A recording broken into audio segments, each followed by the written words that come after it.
Bem, e eles fizeram muitas pesquisas fizeram muitas pesquisas sobre bilinguismo, multilinguismo e muitas pesquisas sobre atitudes linguísticas, justamente para ver essa convivência na comunidade do inglês e do francês, como é que e há pesquisas muito interessantes de atitudes que mostram que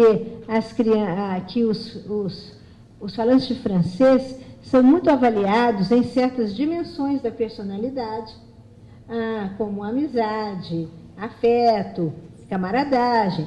E os falantes de inglês são mais avaliados em outras dimensões, como competência, desempenho profissional, etc.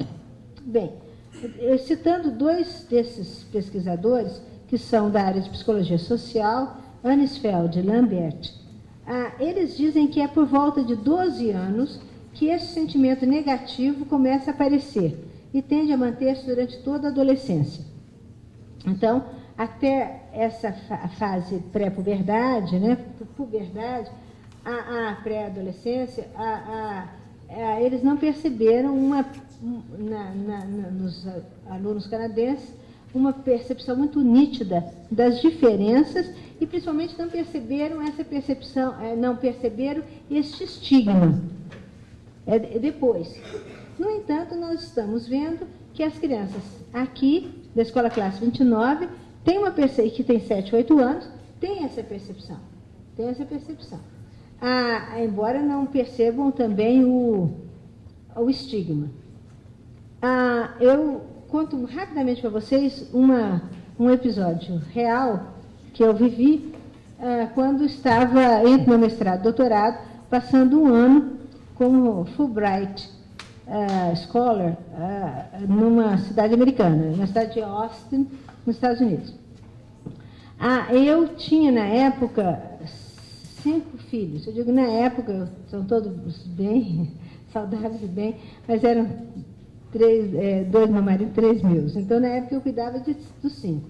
E as idades deles iam da minha caçula, de 7 anos, a mais velho, meu marido, que tinha 13.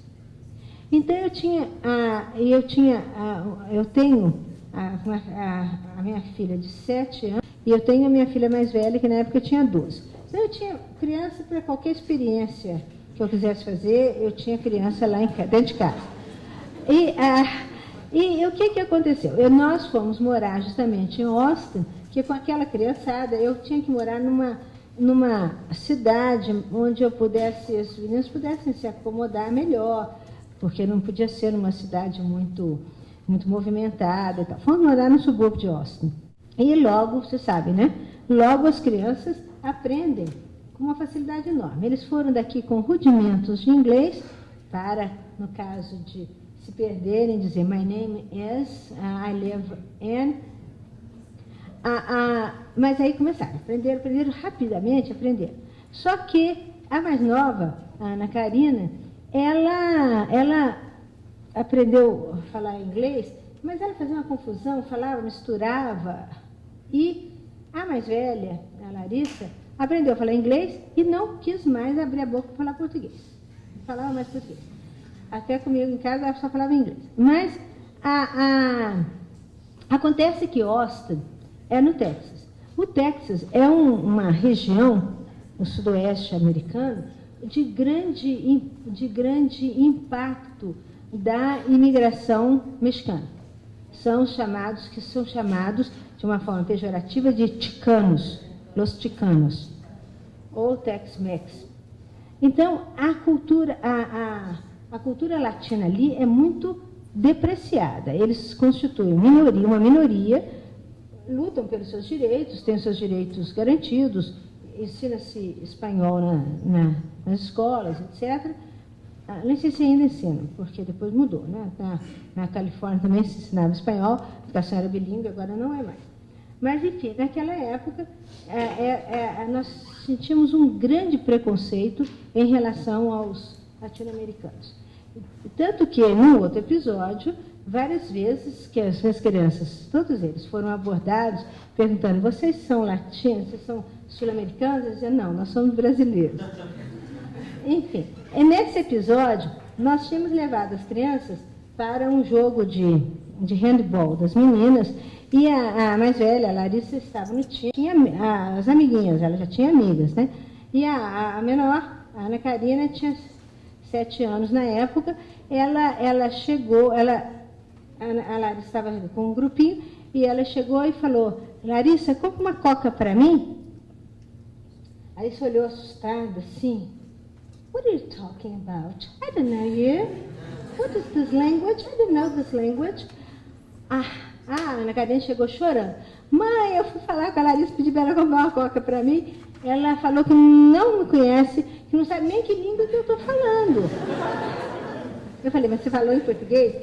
Ela falou, falei em português. Aí, então, o que isso demonstra, esse episódio? Demonstra que ali, postos em contato com uma situação multilingüe uma situação multilingüe e com atitudes linguísticas muito marcadas, a menorzinha ainda não tinha se apercebido desse estigma. A mais velha já tinha se dado conta, né?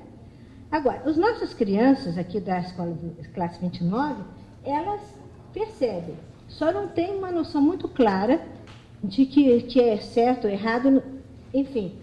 Ao final, quando a professora Sônia diz, então, tem jeito certo ou errado de falar, eles dizem não, cada um fala do seu jeito. O que é muito que também eles estão ecoando muito o discurso da professora, né? Vamos ver o que é relativismo cultural e como é que ele entra nessa nossa reflexão. Relativismo cultural é uma postura adotada nas ciências sociais e principalmente na linguística, segundo a qual uma manifestação de cultura prestigiada na sociedade não é intrinsecamente superior a outras manifestações de cultura. Quando consideramos que as variedades da língua portuguesa no Brasil, empregadas na escrita ou usadas por pessoas letradas, quando estão prestando atenção à sua fala, não são intrinsecamente, imanentemente superiores às variedades usadas por pessoas com pouca escolarização. Se nós adotarmos essa postura, nós estamos adotando uma postura que é culturalmente relativa. De ver que ela não é uma variedade, não é por si mesma, por si só, superior. Ela é considerada superior porque ela passa por um processo de padronização e um processo paralelo ao processo de padronização, nós vamos vendo todo um processo de desenvolvimento de atitudes favoráveis em relação àquela variedade prestigiada.